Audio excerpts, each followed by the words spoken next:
Sesaat lagi Anda akan menyaksikan Indonesia Lawyers Club didukung oleh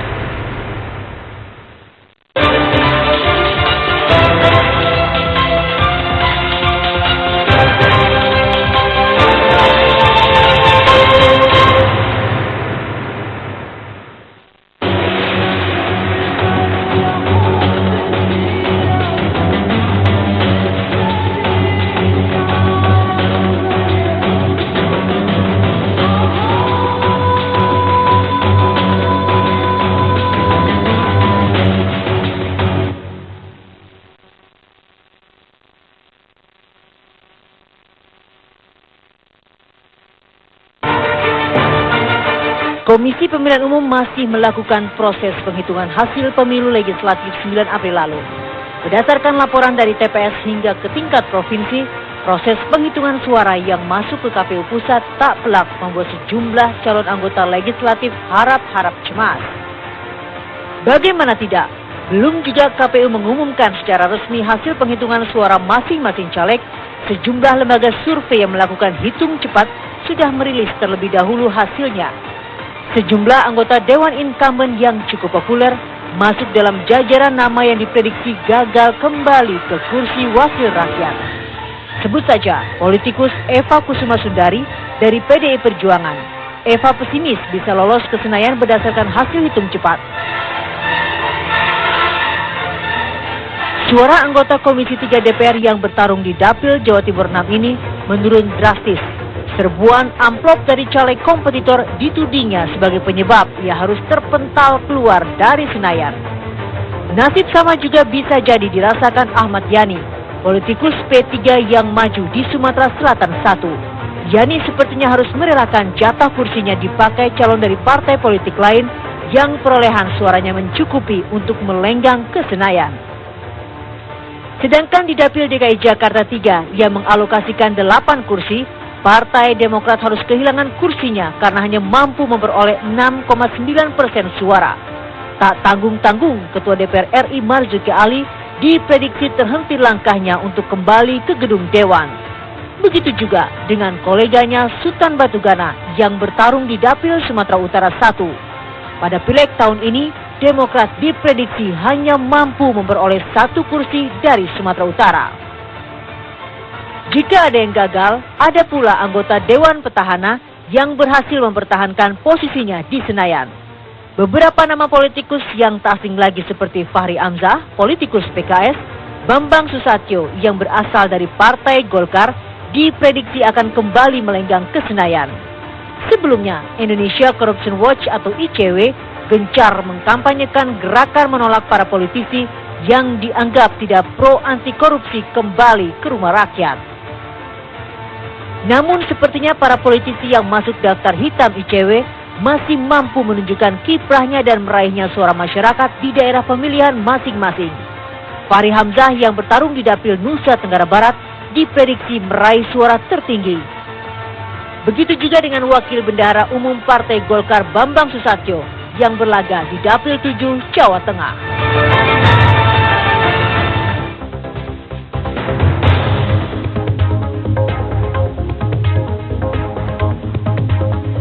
Indonesia Lawyers Club malam ini dengan tema yang kembali dan yang tersingkir ke DPR. Kini kita sambut Presiden Indonesia Lawyers Club, Garni Ilyas.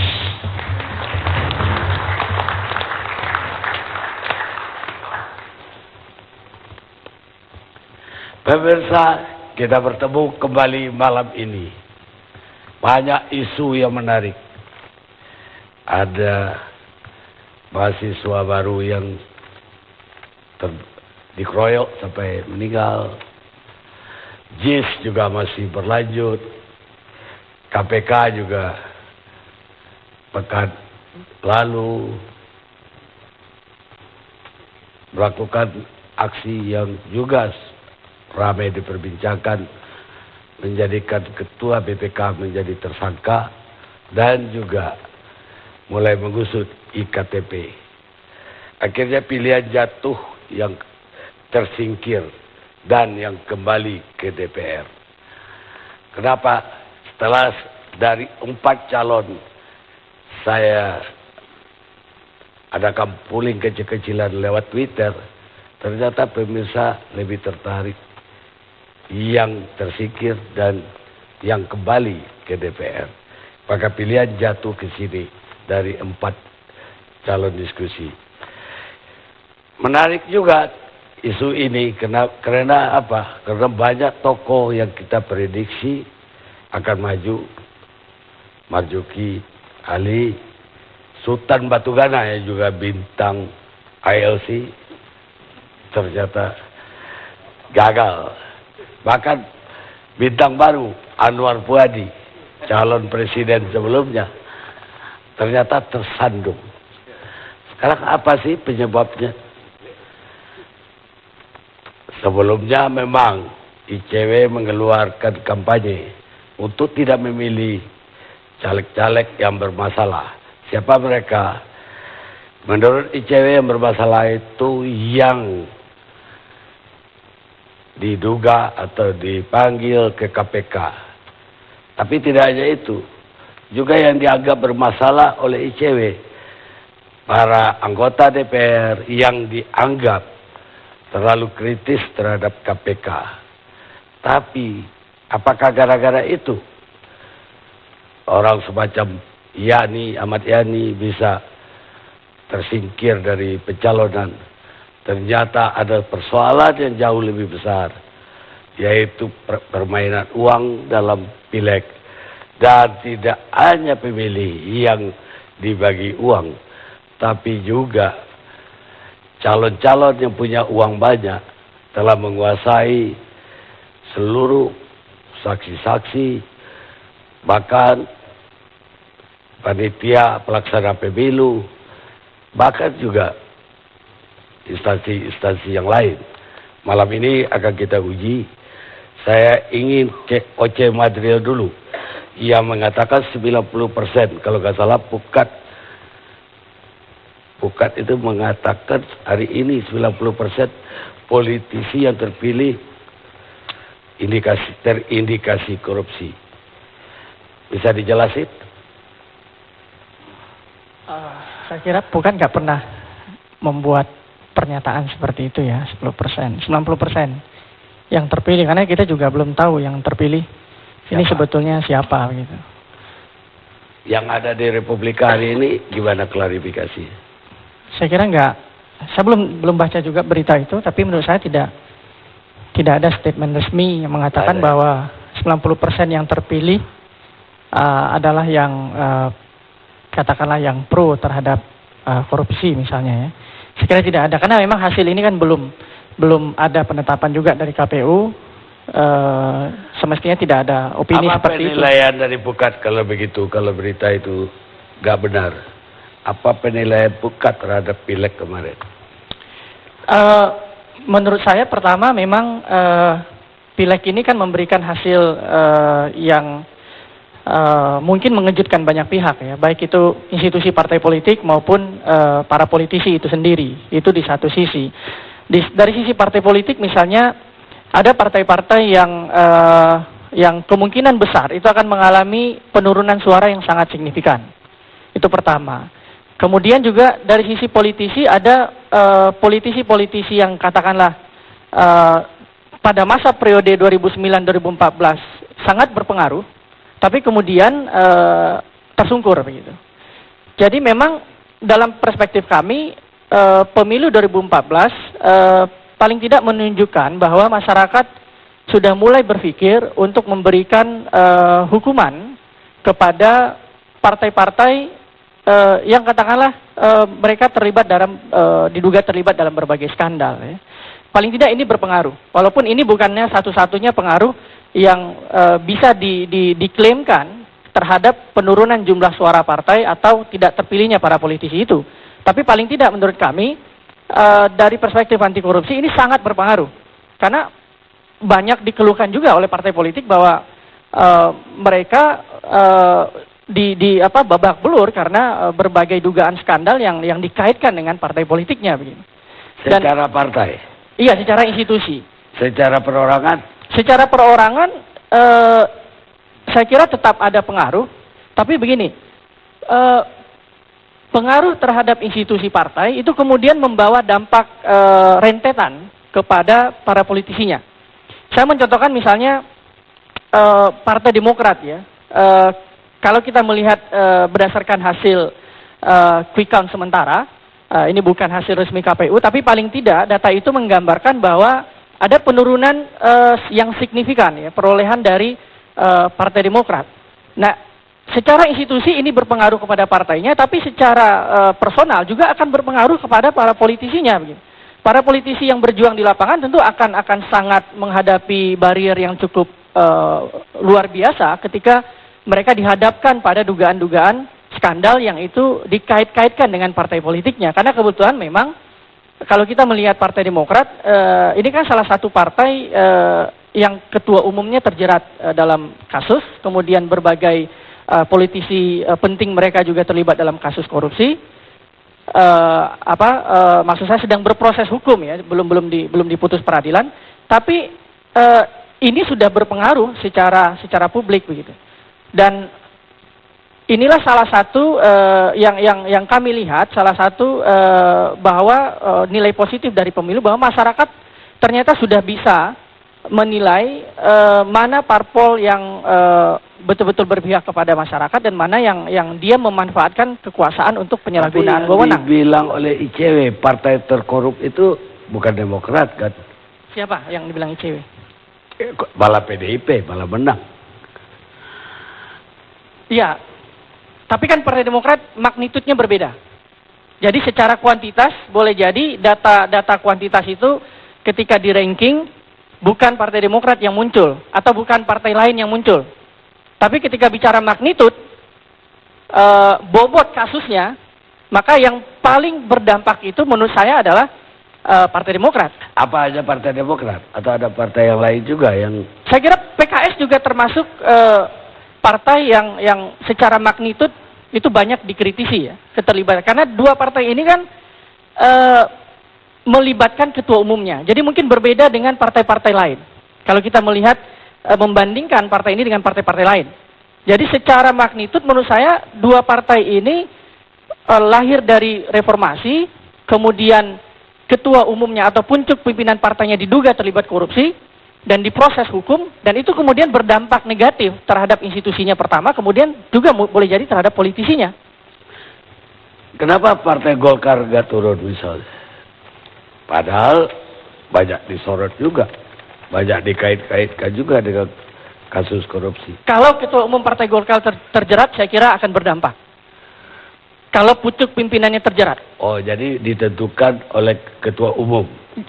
Kalau ketua umumnya ini bicara magnitud. Jadi ketika semakin strategis posisi seseorang di partai politik, kemudian mereka terlibat dalam kasus hukum, maka menurut saya magnitudnya akan berbeda ketika yang terlibat adalah mereka yang hanya sebagai anggota DPR fraksi biasa. Anda nggak lihat ya seolah-olah penilaian masyarakat terhadap itu yang menentukan. Anda tidak lihat bahwa banyak orang yang mengatakan ini pileg yang terburuk dalam sejarah. Makanya tadi saya mengawali bahwa ini bukan satu-satunya penyebab.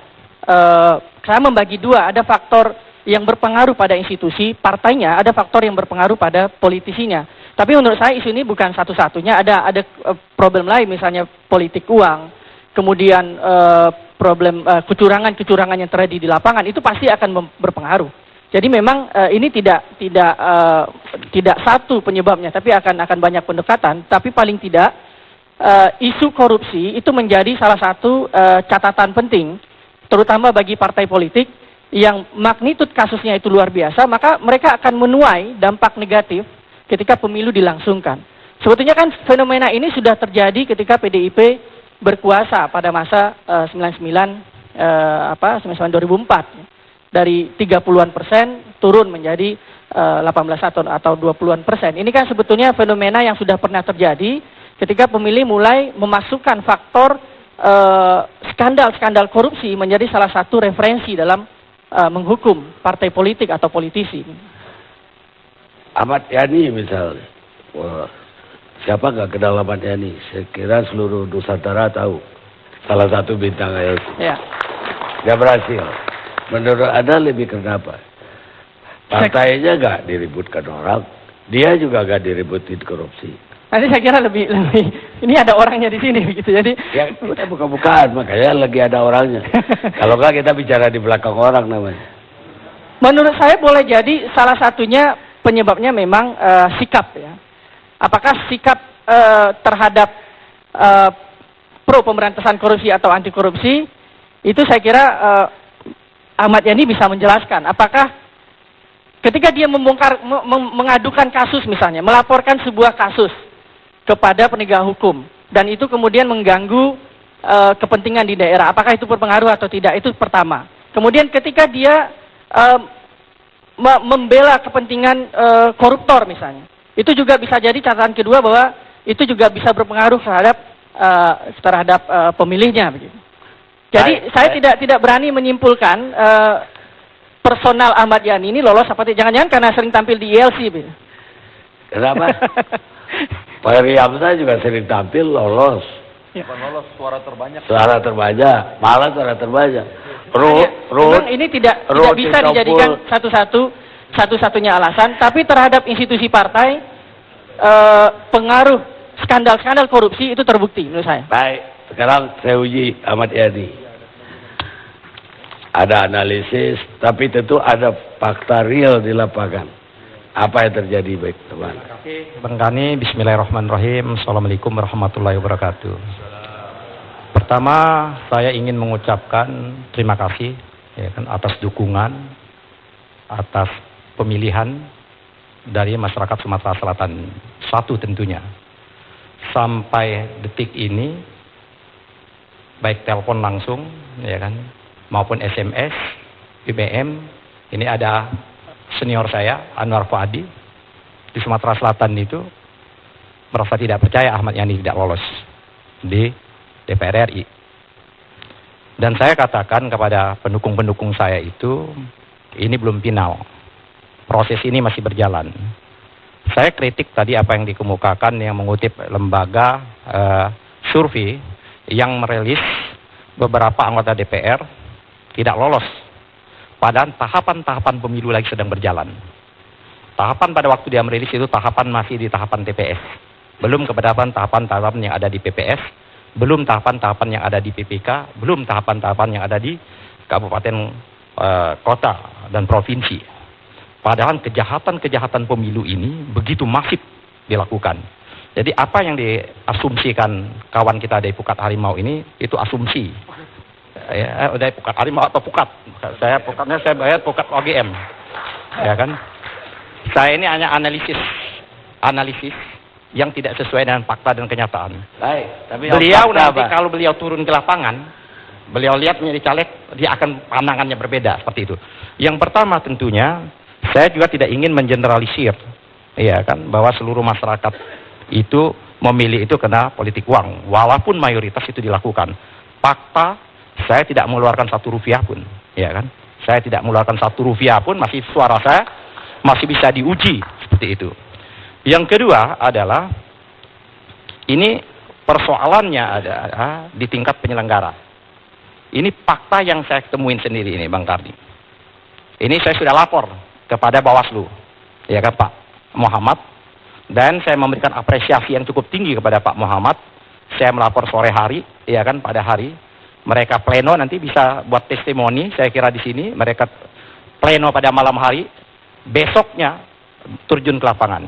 Sumatera Selatan, khususnya Sumatera Selatan 1, ini adalah pemilu yang sangat amburadul, pemilu yang sangat barbarian seperti itu yang terjadi. Hari ini, tapi saya minta ada simpan tenaga yang sangat amburadul itu seperti apa. Rakyat Indonesia ingin tahu. Kita rehat sejenak. Hanya saja tadi Sultan Batugana juga kita undang ke sini.